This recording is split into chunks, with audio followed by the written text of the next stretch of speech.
Au nom du Père et du Fils et du Saint-Esprit. Amen.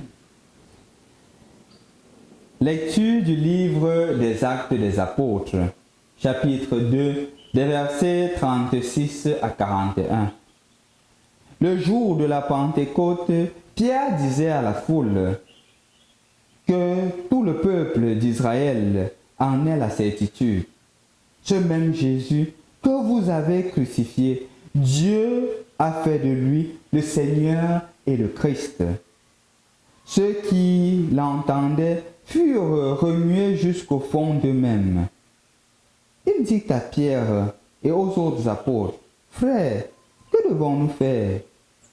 Pierre leur répondit, « Convertissez-vous et que chacun de vous se fasse baptiser au nom de Jésus-Christ pour obtenir le pardon de ses péchés.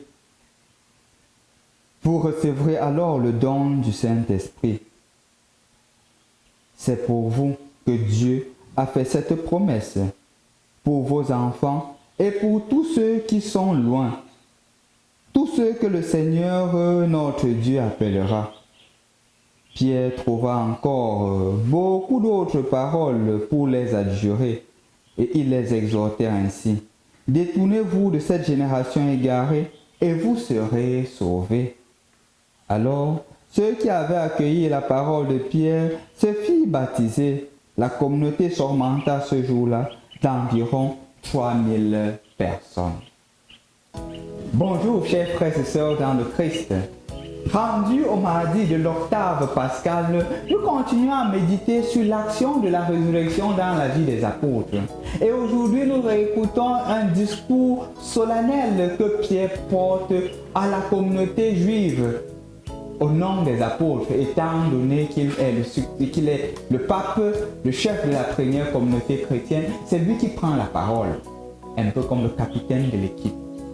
Et justement, aujourd'hui, on le voit, voilà ce qu'il nous dit, que le péché que nous avons commis, le péché que le chrétien a commis en s'éloignant de Dieu, ce n'est pas que l'homme doit rester dans le péché. Le Seigneur est justement ressuscité pour nous amener dans sa résurrection. Comment faire? Aujourd'hui, il nous présente le baptême.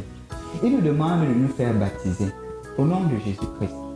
Chers frères et sœurs, je voudrais ouvrir une parenthèse ici parce que parfois ce texte est très mal compris. Dans la mesure où il a dit baptisez-vous, faites-vous baptiser au nom du Christ.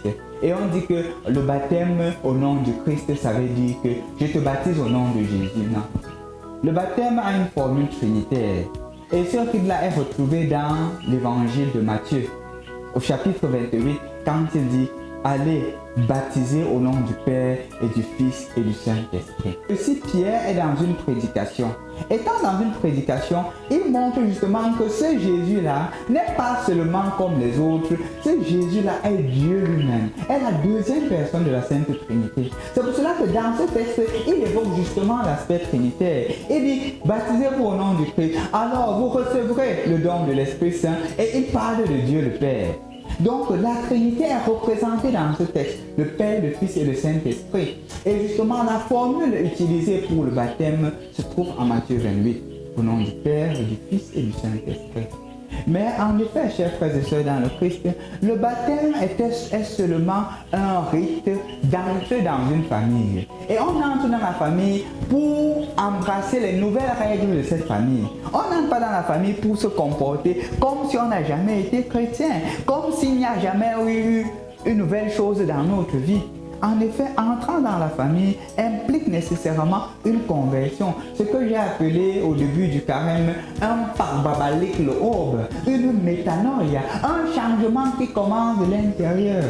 En effet, nous sommes aussi aujourd'hui des pierres qui soient capables d'aller annoncer Jésus, des pierres qui soient capables d'aller dire revenez sur le bon chemin, vous vous êtes égarés, vous avez fait beaucoup de choses qui ne sont pas qui ne sont pas dans la logique de Dieu, et justement revenez dans le chemin. Peut-être le Seigneur t'envoie aujourd'hui vers tes frères, peut-être à cause des difficultés, ils ont abandonné le Christ. Ils ont dit que Dieu n'existe pas, que si Dieu existait, il ne devrait pas avoir ces souffrances-là. Et peut-être ils se sont mis à changer de religion. Le Seigneur te dit, retourne vers eux. Le Seigneur te dit, rentre chez eux et aide-les à comprendre qu'ils sont dans le mauvais chemin. Ramène-les à la maison. Le Seigneur peut aussi t'envoyer aujourd'hui dans ta famille, chez les membres de ta famille qui ne veulent pas entendre parler de lui, qui ne veulent pas entendre parler de Jésus. Et le Seigneur te dit, va aujourd'hui, sois missionnaire comme Pierre, va l'annoncer. Et tu verras, peut-être et sûrement et certainement, le Seigneur t'utilisera pour faire des conversions. Seulement à la parole de Pierre, combien de personnes se sont converties? Environ 3000. Toi, tu peux aussi faire des conversions. Le don du Seigneur en toi. Toi qui as été baptisé au nom du Père, du Fils et du Saint-Esprit, tu as ce don-là. Sois aujourd'hui un autre Pierre. Au nom du Père, du Fils et du Saint-Esprit. Amen.